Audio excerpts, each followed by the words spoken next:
Hello friends, this is Madhu and welcome to our YouTube channel M with Madhu. दोस्तों, इस video में हम discuss करेंगे मोस्ट इम्पॉर्टेंट 50 क्वेश्चन ईवीएस के। जो आपका सीटेट में ईवीएस का पोर्शन आता है 30 मार्क्स का, उसमें से 15 मार्क्स का आपका एनसीईआरटी से ईवीएस आता है। तो एनसीईआरटी से जो ईवीएस आता है उसी के लिए हम 50 क्वेश्चन इस वीडियो में डिस्कस करेंगे। ये प्रीवियस ईयर में पूछे हुए क्वेश्चन हैं। अगर आप इन्हें कर लेंगे तो इनमें से कई क्वेश्चन आपको आपके पेपर में मिल जाएंगे, क्योंकि प्रीवियस ईयर से हमेशा क्वेश्चंस रिपीट होते हैं। और अगर आपको एनसीईआरटी का complete 3rd, 4th, 5th class की एनसीईआरटी का कंटेंट देखना है, उसके लिए भी मैंने एक अलग से वीडियो बनाई हुई है। उसका लिंक आपको डिस्क्रिप्शन बॉक्स में मिल जाएगा। अगर आपको उसकी पीडीएफ चाहिए, 3rd, 4th, 5th क्लास की एनसीईआरटी के अगर आपको पीडीएफ चाहिए, तो उसके लिए आपको हमारा टेलीग्राम का लिंक मैं डिस्क्रिप्शन में दे दूंगी। वहाँ से जाकर आप उसकी पीडीएफ को डाउनलोड कर सकते हैं।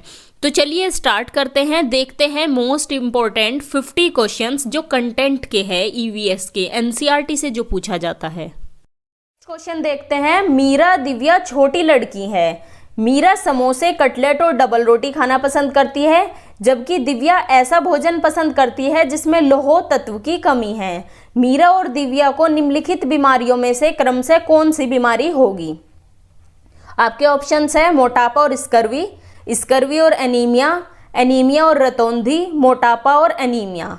अब देखिए, मीरा क्या पसंद करती है? समोसे, कटलेट और डबल रोटी। ये सब ऑयली फूड है, इससे क्या बढ़ेगा? इससे मोटापा बढ़ेगा।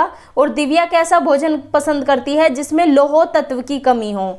लौह तत्व की कमी होने से कौन सा रोग होता है? एनीमिया। तो इसका आंसर कौन सा हुआ? 3rd का हुआ ऑप्शन 4th, मोटापा और एनीमिया। नेक्स्ट क्वेश्चन है, किसके नेतृत्व में चिपको आंदोलन को बल मिला? ऑप्शंस है A.K. बनर्जी, सुंदरलाल बहुगुणा, अमृता देवी बिश्नोई और मेघा पाटकर। तो किसके नेतृत्व में चिपको आंदोलन को बल मिला था? सुंदरलाल बहुगुणा के। अब चिपको आंदोलन क्या था? इस आंदोलन की जो शुरुआत थी वह उत्तराखंड के चमोली जिले से हुई थी 1973 में। कब हुई थी? 1973 में उत्तराखंड के चमोली जिले से हुई थी। अब यह आंदोलन क्या था? यह आंदोलन पेड़ों की कटाई के विरोध में था। पेड़ को काटने से बचाने के लिए जो गांव के लोग थे वे पेड़ों से चिपक जाते थे। इसी वजह से इस आंदोलन का नाम चिपको आंदोलन पड़ा था। क्लियर? अब नेक्स्ट क्वेश्चन देखते हैं, विटामिन क्या है? विटामिन ऐसे पदार्थ है जो, ऑप्शंस है हीनताजन्य रोगों से बचाव के लिए थोड़ी मात्रा में आवश्यक है। सेकंड है हमारी उपाच्य दर बढ़ाकर भार में कमी लाते हैं। 3rd है स्वस्थ रहने के लिए दवाई के रूप में लिए जाते हैं। 4th है पेशियों का विकास करके हमें ताकतवर बनाते हैं। अब विटामिन्स क्या करते हैं? इसका आंसर क्या होगा? ऑप्शन 1st, हीनताजन्य रोगों से बचाव के लिए थोड़ी मात्रा में आवश्यक है।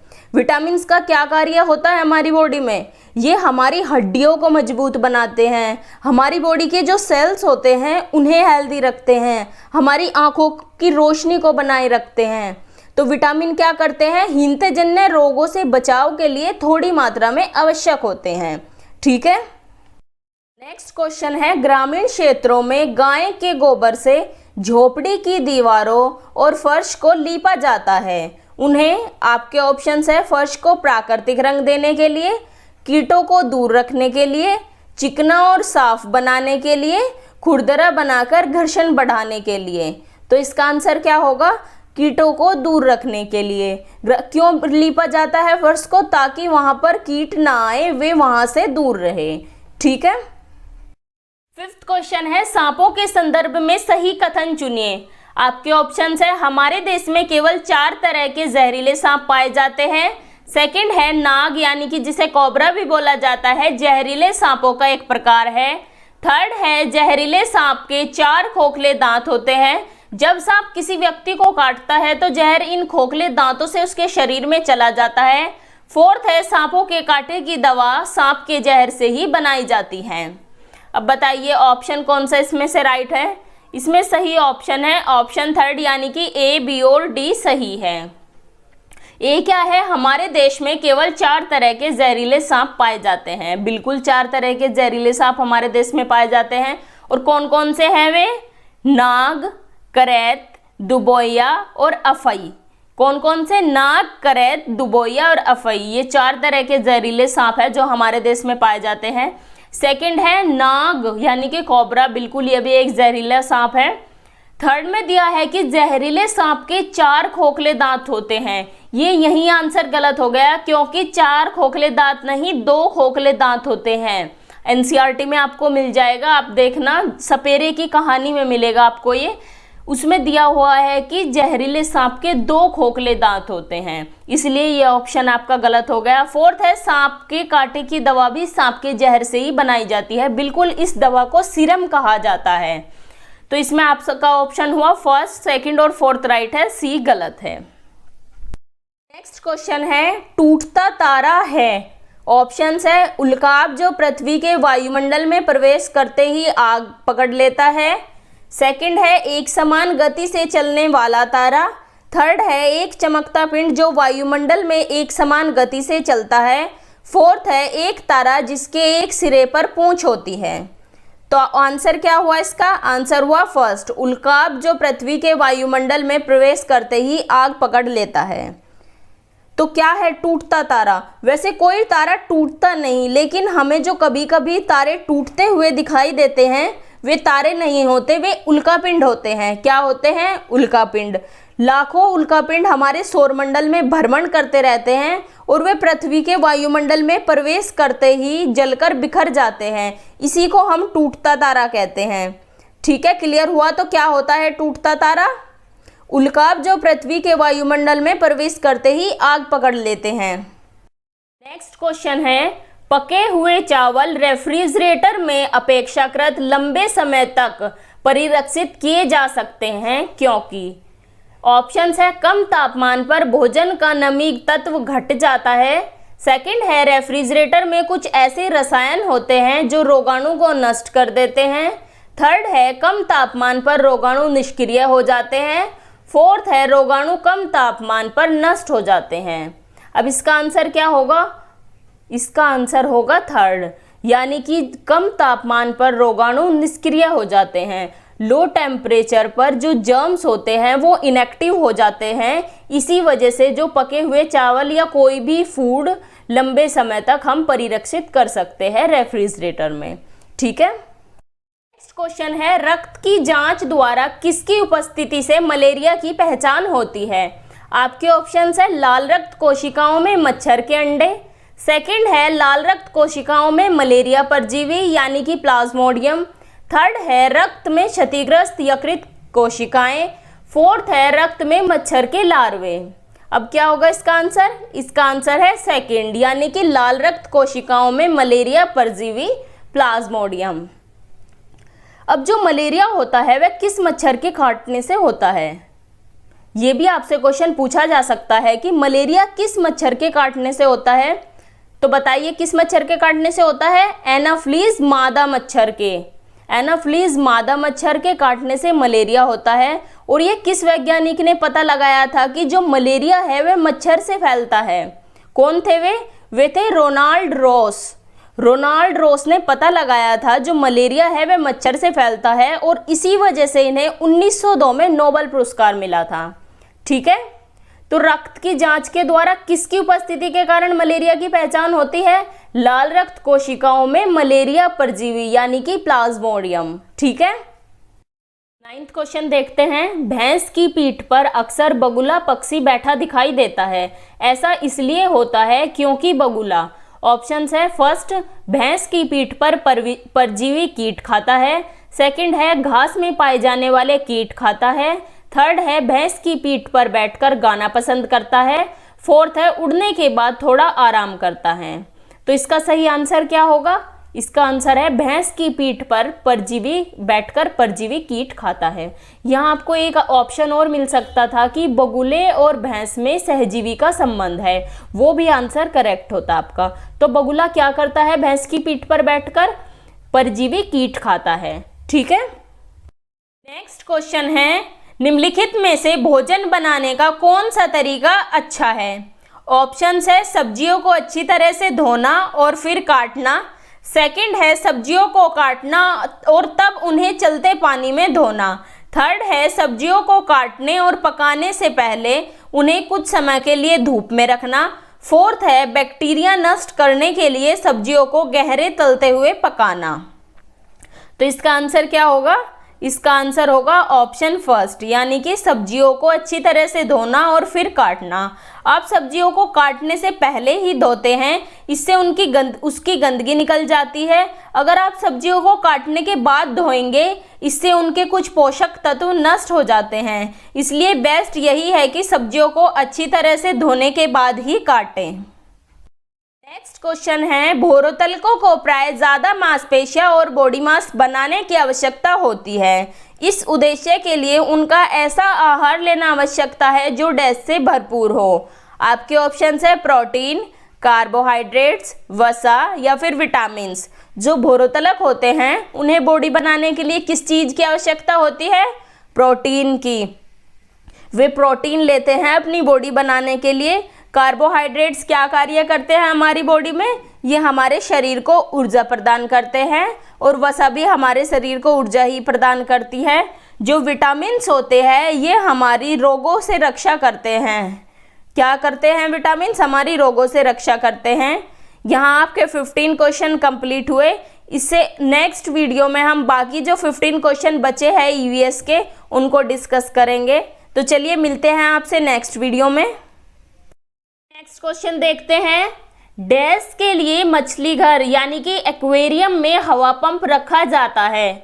ऑप्शन है पानी को साफ करना, सेकंड है जलीय पौधों को अधिक कार्बन डाइऑक्साइड उपलब्ध कराने, थर्ड है अधिक ऑक्सीजन को पानी में घुलने देने, फोर्थ है मछली घर की शोभा बढ़ाने। तो क्यों रखा जाता है हवा पंप एक्वेरियम में? इसका ऑप्शन होगा ऑप्शन थर्ड, यानी कि अधिक ऑक्सीजन को पानी में घुलने देने। पंप इसलिए लगाया जाता है ताकि पंप के थ्रू ऑक्सीजन पानी में घुलती रहे और मछलियों को ऑक्सीजन की कमी ना हो। नेक्स्ट क्वेश्चन है, एक किसान दानों को भूसे से अलग करना चाहता है। जिस प्रक्रिया से यह किया जाता है वह कहलाती है। ऑप्शन है फसल की कटाई, हस्तचयन, थ्रेसिंग और निष्पावन। तो इसका आंसर क्या होगा? निष्पावन। आप यहाँ पर निष्पावन और थ्रेसिंग में कंफ्यूज होंगे। देखिए थ्रेसिंग क्या होता है? डंडियों से अनाज के कणों को अलग करना, यह होता है थ्रेशिंग। इसे हम मशीन या फिर बैलों की सहायता से कर सकते हैं। बट जो निष्पावन है उसमें जो भूसा होता है उसे अनाज से अलग किया जाता है। भूसे को अनाज से अलग किया जाता है। आप इमेज में देख सकते हैं, ये औरत अनाज को भूसे से अलग कर रही है। ठीक है, क्लियर हुआ निष्पावन और थ्रेसिंग में डिफरेंस? निष्पावन क्या है? निष्पावन में जो भूसा होता है उसे अनाज से अलग किया जाता है, बट जो थ्रेसिंग है, थ्रेसिंग में डंडियों से अनाज के कणों को अलग करते हैं। क्लियर? क्वेश्चन है, जब एक मछली को पहले से उबले लेकिन कमरे के तापमान पर ठंडे किए गए पानी से भरे एक्वेरियम में डाला जाता है तो वह मर जाती है। ऐसा इसलिए होता है क्योंकि मछली घर यानी कि एक्वेरियम का पानी, आपके ऑप्शंस है मछली के तैरने योग्य नहीं है, सेकंड है ऑक्सीजन रहित है, थर्ड है मछली द्वारा पीने के योग्य नहीं है, और फोर्थ है खनिज रहित है। तो ऐसा क्यों होता है? मछली क्यों मर जाती है उबले हुए पानी में? क्योंकि वह खनिज रहित होता है।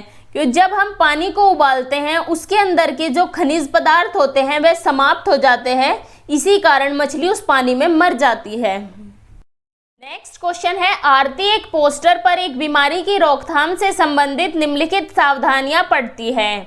कौन कौन सी सावधानियां हैं? फर्स्ट है अपने आसपास पानी को जमा न होने दे, सेकंड है पानी के बर्तनों, कूलरों और टंकियों को साफ रखे, थर्ड है यदि कुछ जगहों पर पानी इकट्ठा हो जाता है तो तेल का छिड़काव करें, फोर्थ है स्वयं के बचाव के लिए जाली का प्रयोग करें। अब पोस्टर का उद्देश्य है डैश के फैलने के बारे में जागरूकता पैदा करना। ऑप्शन है डेंगू और जापानी ज्वर, सेकंड है चेचक और मलेरिया, थर्ड है डेंगू और आई फ्लू, और फोर्थ है टाइफाइड और हैजा। तो ये जो सावधानियां दी हुई है जो सावधानियां, ये किसके लिए है? डेंगू और जापानी ज्वर के लिए। नेक्स्ट क्वेश्चन है, मधुबनी चित्रों को बनाने के लिए चित्रकारों द्वारा उपयोग किए जाने वाले रंग होते हैं। आपके ऑप्शंस है सोने चांदी को घोलकर बनाए गए पेंट, सेकंड है पिसे हुए चावल के रंगीन घोल, थर्ड है विशेष प्रकार से बने पोस्टर रंग, फोर्थ है अति उत्तम गुणवत्ता के फाइबर पेंट। तो मधुबनी जो चित्र होते हैं वो किससे बनाए जाते हैं? वे नेचुरल कलर से बनाए जाते हैं। तो इसका आंसर कौन सा होगा? इसका आंसर होगा ऑप्शन सेकंड, यानी कि पिसे हुए चावल के रंगीन घोल। और एक क्वेश्चन यहाँ से और भी बन सकता है कि जो मधुबनी चित्रकला है वे किस राज्य से संबंधित है?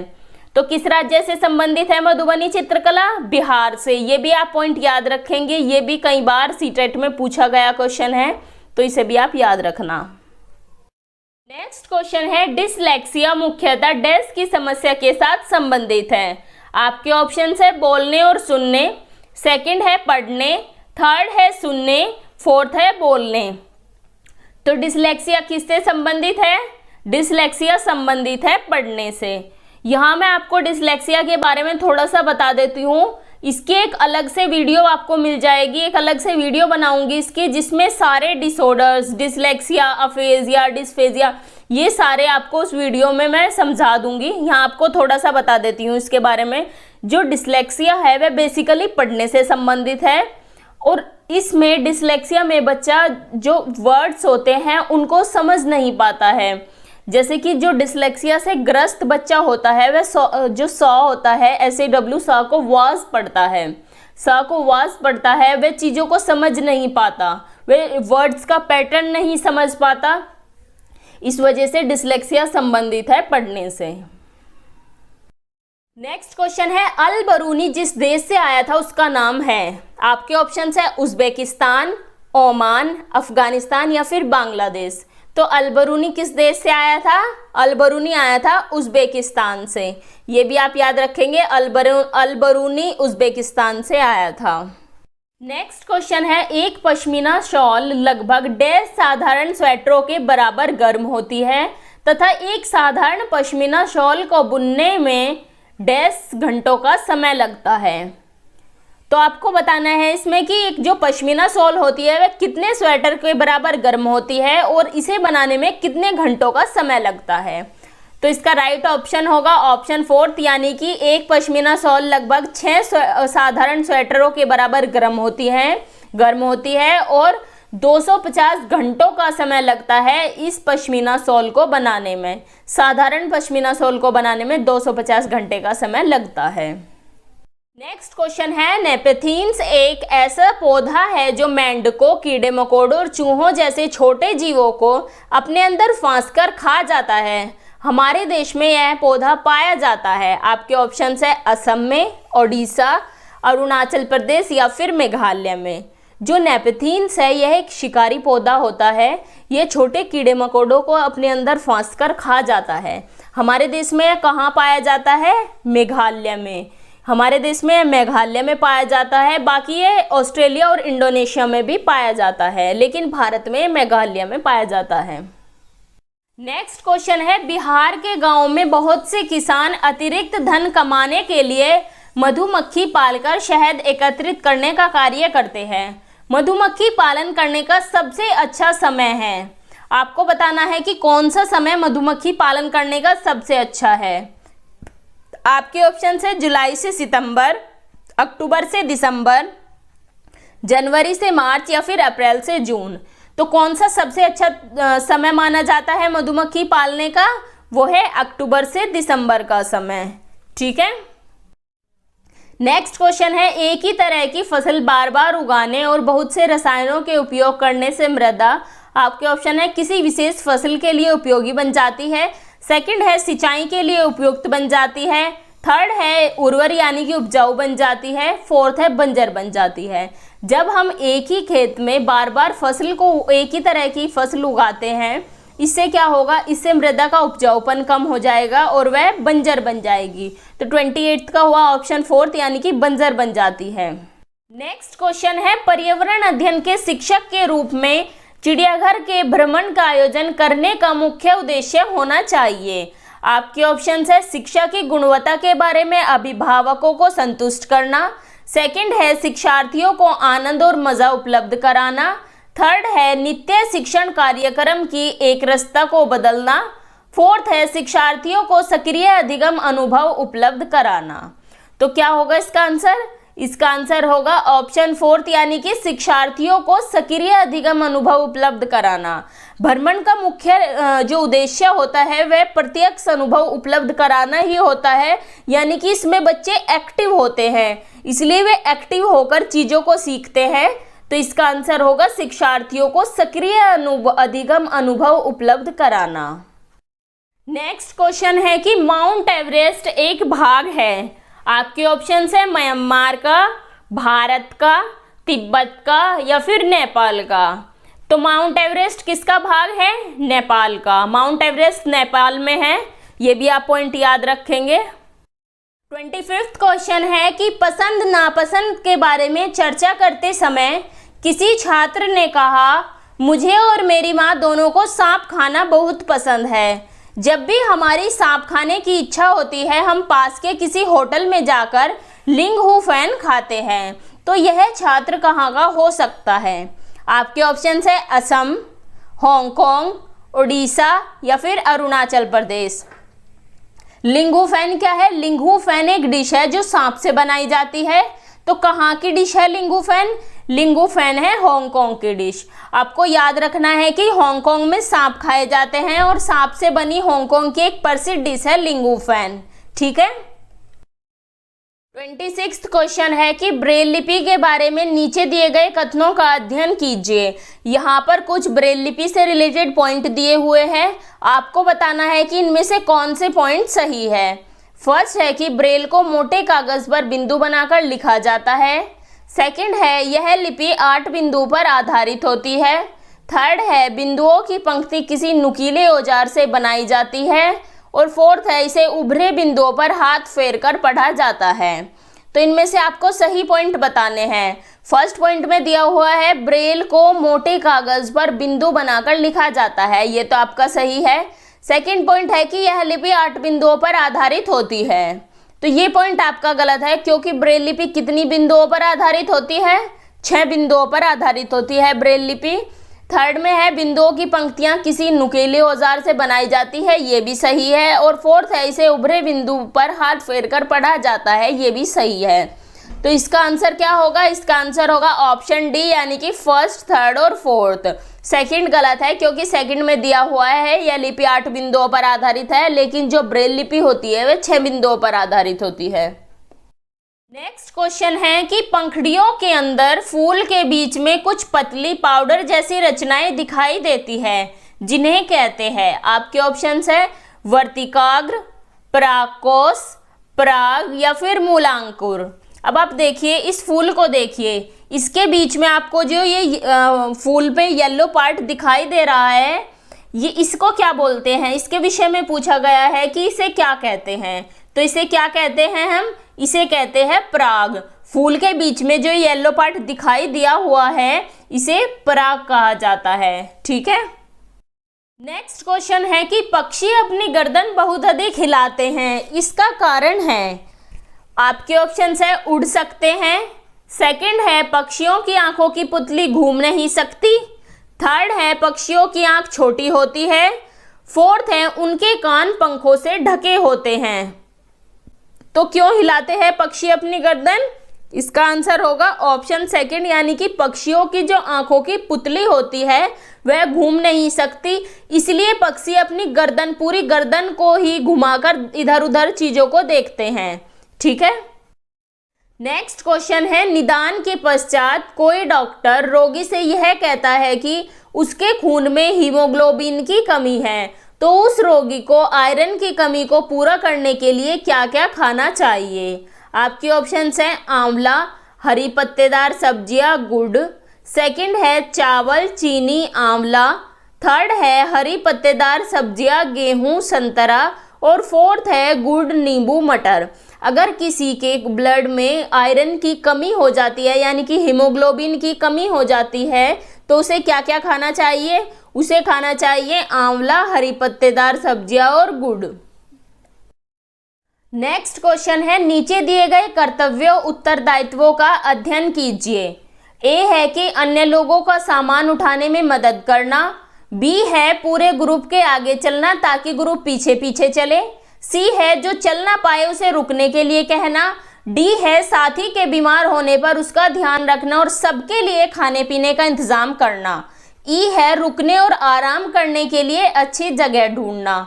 माउंटेनियरिंग में ग्रुप लीडर की जिम्मेदारी का उपरोक्त में से चयन कीजिए। आपको बताना है कि इनमें से कौन कौन सी जिम्मेदारी ग्रुप लीडर की होनी चाहिए। तो इसका आंसर होगा ऑप्शन फर्स्ट यानी कि ए डी ई। ए में है अन्य लोगों का सामान उठाने में मदद करना, डी में है साथी के बीमार होने पर उसका ध्यान रखना और सबके लिए खाने पीने का इंतजाम करना, और ई में है रुकने के और आराम करने के लिए अच्छी जगह ढूंढना। ये जिम्मेदारी होनी चाहिए ग्रुप लीडर की। नेक्स्ट क्वेश्चन है मधुबनी चित्रकला के बारे में, कि मधुबनी चित्रकला के बारे में सही कथन चुनिए। यहाँ पर आपको कुछ पॉइंट दिए हुए हैं मधुबनी चित्रकला से रिलेटेड, आपको बताना है कि कौन कौन से पॉइंट इनमें से सही है। ए है कि इन चित्रों को बनाने में नील, हल्दी, फूल, पेड़ों के रंग आदि का इस्तेमाल किया जाता है। बी है इन चित्रों में इंसान, जानवर, पेड़, फूल, पंछी, मछलियाँ आदि दिखाए जाते हैं। थर्ड है यह लोक चित्रकला बहुत पुरानी है और इसका नाम मधुबनी नामक स्थान पर पड़ा। डी है मधुबनी राजस्थान का अति प्रसिद्ध जिला है। तो इनमें से आपको सही कथन बताने हैं। फर्स्ट है कि इन चित्रों को बनाने में नील, हल्दी, फूल, पेड़ों के रंग का इस्तेमाल किया जाता है। ये सही है क्योंकि नेचुरल कलर से ही मधुबनी पेंटिंग्स बनाई जाती है। बी है इन चित्रों में इंसान, जानवर, पेड़, फूल, पंछी, मछलियाँ आदि बनाए जाते हैं। ये भी सही है। सी है यह लोक चित्रकला बहुत पुरानी है और इसका नाम मधुबनी नामक स्थान पर पड़ा। यह भी सही है क्योंकि मधुबनी नाम का एक जिला है, उसी के नाम पर यह मधुबनी नाम पड़ा इस पेंटिंग का। डी है मधुबनी राजस्थान का अति प्रसिद्ध जिला है। ये पॉइंट गलत है क्योंकि मधुबनी राजस्थान का जिला नहीं, मधुबनी बिहार का जिला है। ठीक है, तो इसका आंसर होगा ऑप्शन फोर्थ यानी कि ए, बी और सी पॉइंट इसमें राइट है। ठीक है, नेक्स्ट क्वेश्चन है कि कोई पक्षी पेड़ की ऊंची डाल पर अपना घोंसला बनाता है, वह पक्षी हो सकता है। आपके ऑप्शन है शक्करखोरा, कलचिड़ी, कौवा या फिर फाख्ता। तो कौन सा पक्षी पेड़ की ऊंची डाल पर अपना घोंसला बनाता है? इसका आंसर होगा कौवा। ये फैक्ट भी हम एनसीईआरटी सीरीज में डिस्कस कर चुके हैं। यहाँ एक और पॉइंट बता देती हूँ मैं आपको कि जो कोयल होती है, कोयल अपना घोंसला नहीं बनाती, वह अपने अंडे कौवे के घोंसले में ही देती है। ठीक है, ये भी आपको याद रखना है। नेक्स्ट क्वेश्चन है पोचमपल्ली एक गांव है। यह गांव एक विशेष प्रकार की कपड़े की बुनाई के लिए प्रसिद्ध है और इसे भी पोचमपल्ली ही कहते हैं। यह गांव निम्नलिखित में से किसका भाग है? तो आपको बताना है जो पोचमपल्ली गांव है वह किस राज्य में पड़ता है, किस राज्य का गांव है पोचमपल्ली। और पोचमपल्ली अपनी एक खास तरह की बुनाई के लिए प्रसिद्ध है, जिसे हम पोचमपल्ली ही कहते हैं। तो पोचमपल्ली कौन से राज्य का गांव है? पोचमपल्ली है आंध्र प्रदेश में। ठीक है, नेक्स्ट क्वेश्चन है अबू धाबी के विषय में सही कथन चुनिए। फर्स्ट पॉइंट है कि यह रेगिस्तानी इलाके में है। सेकंड है अबू धाबी में पानी पेट्रोल से महंगा है। थर्ड है यहाँ की स्थानीय भाषा अरबी है। और फोर्थ है अबू धाबी की मुद्रा को दिनार कहते हैं। आपको बताना है कि कौन कौन से पॉइंट इसमें सही है। तो इसका आंसर क्या होगा? इसका आंसर होगा ऑप्शन फोर्थ यानी कि ए, बी और सी। ए यानी कि यह रेगिस्तानी इलाकों में है, ये सही है। अबू धाबी में पानी पेट्रोल से महंगा है, ये भी सही है। और अबू धाबी की जो भाषा है, स्थानीय भाषा, वह अरबी है, ये भी सही है। अब डी पॉइंट में है अबू धाबी की मुद्रा को दिनार कहते हैं। ये पॉइंट गलत है क्योंकि अबू धाबी की जो मुद्रा है उसे दिरहम कहते हैं, दिनार नहीं दिरहम बोलते हैं। यहाँ आप दिनार और दिरहम में कंफ्यूज मत होना, अबू धाबी की मुद्रा दिरहम है। ठीक है, नेक्स्ट क्वेश्चन है कि कुछ जानवर रात में जागते हैं। ये जानवर हर चीज को जिन रंगों में देखते हैं वे है। आपके ऑप्शन है बैंगनी और नीला, सेकंड है हरा और पीला, थर्ड है काला और सफेद, फोर्थ है लाल और संतरी। अब आपको बताना है कि जो जानवर रात में जागते हैं वे हर चीज को किन रंगों में देखते हैं। तो इसका आंसर क्या होगा? इसका आंसर होगा ऑप्शन थर्ड यानी कि काली और सफेद। जो जानवर रात को जागते हैं उन्हें हर चीज काली और सफेद ही नजर आती है। नेक्स्ट क्वेश्चन है, उस वैज्ञानिक का नाम है जिसने सर्वप्रथम मच्छर के पेट के अंदर ताक झांकी और यह सिद्ध किया कि मलेरिया मच्छर से फैलता है तथा इस अनुसंधान के लिए दिसंबर 1902 में चिकित्सा के क्षेत्र में नोबेल पुरस्कार दिया गया। तो कौन थे वे जिसने सबसे पहले इस चीज के बारे में बताया कि जो मलेरिया है वह मच्छर से फैलता है? वे थे रोनाल्ड रॉस, और इसके लिए उन्हें 1902 में नोबेल पुरस्कार भी मिला था चिकित्सा के क्षेत्र में। तो आप ये याद रखेंगे कि सबसे पहले रोनाल्ड रॉस ने बताया था कि मलेरिया मच्छर के काटने से होता है। ठीक है। नेक्स्ट क्वेश्चन है कि मृत सागर क्या है? आपके ऑप्शंस है, ऐसा सागर जिसका पानी जहरीला होता है। सेकंड है, ऐसा सागर जो सभी महासागरों व सागरों से ज्यादा नमकीन है। थर्ड है, ऐसा सागर जिसमें ज्वार भाटे बहुत तीव्र गति से आते हैं। फोर्थ है, ऐसा सागर जिसमें जहाज चलाना खतरनाक होता है। तो आपको बताना है कि जो मृत सागर है वह क्या है। तो इसका आंसर होगा ऑप्शन सेकंड, यानी कि ऐसा सागर जो सभी महासागरों व सागरों से ज्यादा नमकीन है। नेक्स्ट क्वेश्चन है, रजत ने अपने मित्र से कहा, मैं नहीं खेल सकता क्योंकि मुझे बुखार है। मैं कभी बुखार, सरदर्द और अंत में पसीना आने के चक्र से गुजरता हूँ। रक्त की जांच के बाद डॉक्टर ने मुझे एक कड़वी दवाई दी। रजत किस रोग से पीड़ित हो सकता है? आपके ऑप्शंस है मलेरिया, मियादी बुखार, अतिसार या फिर हैजा। रजत बताता है कि मैं कभी बुखार, सरदर्द और अंत में पसीने आने के चक्र से गुजरता हूँ। तो ये सभी किसके सिम्टम्स हैं? ये सभी सिम्टम्स हैं मलेरिया के। तो इसका आंसर होगा मलेरिया। नेक्स्ट क्वेश्चन है, कोई व्यक्ति 30 अगस्त 2015 को किसी एक्सप्रेस ट्रेन में अहमदाबाद से त्रिवेंद्रम जाने के लिए बैठा। यह ट्रेन 13:30 पर अहमदाबाद से छूटी और 1 सितंबर 2015 को 7:30 पर त्रिवेंद्रम पहुंची। यदि अहमदाबाद से त्रिवेंद्रम के बीच की दूरी 2268 किलोमीटर है तो इन दोनों स्टेशन के बीच ट्रेन की औसत चाल थी। आपको ट्रेन की औसत चाल बतानी है। तो सबसे पहले हमें दूरी दी हुई है 2268 किलोमीटर, तो हम समय कैलकुलेट कर लेंगे। हमारा समय आएगा 42 घंटे। तो औसत चाल होगी दूरी बटे समय, यानी कि 2268 को हम डिवाइड कर देंगे 42 से, तो 54 किलोमीटर प्रति घंटा हमारी जो औसत चाल है वह आई। पर जो ऑप्शंस है उसमें 54 मीटर पर सेकंड इसमें दिया हुआ है, तो हम इसमें इसे कन्वर्ट कर लेंगे मीटर पर सेकंड में। तो मीटर पर सेकंड में कन्वर्ट करने के बाद हमारी जो औसत चाल आती है वह है 15 मीटर पर सेकंड। तो इसका आंसर होगा 15 मीटर पर सेकंड, जो ट्रेन की इन दोनों स्टेशनों के बीच में औसत चाल थी। नेक्स्ट क्वेश्चन है, गुरप्रीत पहली बार रेलगाड़ी से नई दिल्ली से चेन्नई गया। अपनी यात्रा में उसकी गाड़ी के द्वारा निम्नलिखित में से किस नदी को पार करने की संभावना नहीं है? अब आपको इनमें से देखना है कि जो ये 4 नदी दी हुई है, गोदावरी, गंगा, कृष्णा और नर्मदा, इनमें से आपको यह देखना है कि कौन सी नदी दिल्ली से जब चेन्नई की यात्रा करते हैं उसके बीच में नहीं पड़ सकती। तो फर्स्ट है गोदावरी, गोदावरी आ सकती है बीच में। इसके बाद गंगा, गंगा इसका आपका सेकंड जो ऑप्शन है वह सही होगा, गंगा, क्योंकि जो गंगा है वह उत्तर भारत की नदी है, वह इसके रास्ते के बीच में नहीं आएगी। तो 6 का होगा option second, Ganga. Next question है, कक्षा 5 की पर्यावरण अध्ययन की पाठ्य पुस्तक का एक पाठ उसी से ठंडा उसी से गर्म डॉक्टर जाकिर हुसैन द्वारा लिखी गई एक कहानी है। अपनी मृत्यु के समय वे थे। आपको बताना है कि जो डॉक्टर जाकिर हुसैन है वे जब उनकी मृत्यु हुई उस समय वे क्या थे?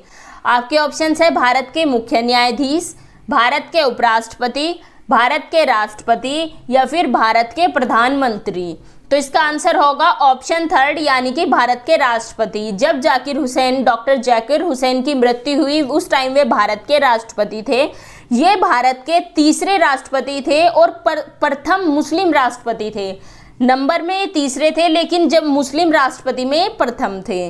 इनका कार्यकाल 1967 से 1969 तक रहा, 1967 से 1969 तक इनका कार्यकाल रहा और 1969 में ही इनकी मृत्यु हो गई। कार्यकाल के दौरान इनकी मृत्यु हुई 1969 में। नेक्स्ट क्वेश्चन है, निम्नलिखित का अध्ययन कीजिए। कौवा पेड़ की ऊंची डाल पर घोंसला बनाता है। इस घोंसले को बनाने में कई प्रकार की चीजों, यहाँ तक कि लकड़ी की शाखाएं, लोहे के तार भी होते हैं। एक चालाक पक्षी भी है जो अपना घोंसला नहीं बनाता और कौवे के घोंसले में अंडे देता है। बेचारा कौवा अपने अंडों के साथ इन अंडों को भी सेता है। वह कौन सा पक्षी है? आपको बताना है कि कौन सा ऐसा पक्षी है जो कौवे के घोंसले में अंडे देता है। तो इसका आंसर होगा ऑप्शन थर्ड, जो कोयल है वह अपना घोंसला नहीं बनाती, वह कौवे के घोंसले में ही अपने अंडे देती है। नेक्स्ट क्वेश्चन है, निम्नलिखित में से कौन बीज नहीं है? आपके ऑप्शंस है गेहूं, काली मिर्च, साबूदाना या फिर सौंफ। इनमें से बताना है कि कौन बीज नहीं है, यानी कि किस चीज को हम बो नहीं सकते। तो गेहूं बीज है, काली मिर्च भी बीज है, सौंफ भी बीज है, साबूदाना बीज नहीं है, क्योंकि जो साबूदाना है वह जो केरल में इस्तेमाल किए जाने वाला टेपियोका होता है, जिसे कसावा भी बोला जाता है, उससे बनाया जाता है साबूदाना। तो साबूदाना बीज नहीं है, यह टेपियोका से बनाया जाता है। तो 12th का होगा ऑप्शन थर्ड। नेक्स्ट क्वेश्चन है, रेहाना अपने परिवार के साथ केरल जाती है। वहां उसे ऊंचे वृक्ष दिखाई पड़ते हैं जो उसके गृहनगर शिमला के ऊंचे वृक्षों से भिन्न हैं। उसने केरल में कौन से वृक्ष देखे होंगे? तो आपके ऑप्शन है नारियल, सेब, लीची या फिर चीड़। तो केरल में कौन से वृक्ष होते हैं? नारियल के। तो 13 का होगा ऑप्शन फर्स्ट, यानी कि नारियल। नेक्स्ट क्वेश्चन है, नीता आंध्र प्रदेश जाती है और 2 साड़ियाँ खरीदती है जो खास तौर पर वहीं बनाई जाती है। वे क्या कहलाती है? आपके ऑप्शन है पोचमपल्ली और कलमकारी, सेकंड है पोचमपल्ली और कांजीवरम, थर्ड है कलमकारी और चंदेरी, फोर्थ है कलमकारी और कंथा। तो आंध्र प्रदेश में कौन कौन सी साड़ियाँ बनाई जाती है? इसका आंसर होगा ऑप्शन फर्स्ट, पोचमपल्ली और कलमकारी। आप इसमें सेकंड ऑप्शंस में कंफ्यूज होंगे, क्योंकि जो कांजीवरम और पोचमपल्ली तो आंध्र प्रदेश में ही बनाई जाती है, लेकिन जो कांजीवरम है वह तमिलनाडु में बनाई जाती है। तो 15th का होगा ऑप्शन फर्स्ट, पोचमपल्ली और कलमकारी। ठीक है, तो यहाँ आपके 15 क्वेश्चन कंप्लीट होते हैं। बाकी के बचे हुए 15 क्वेश्चन हम नेक्स्ट वीडियो में करेंगे।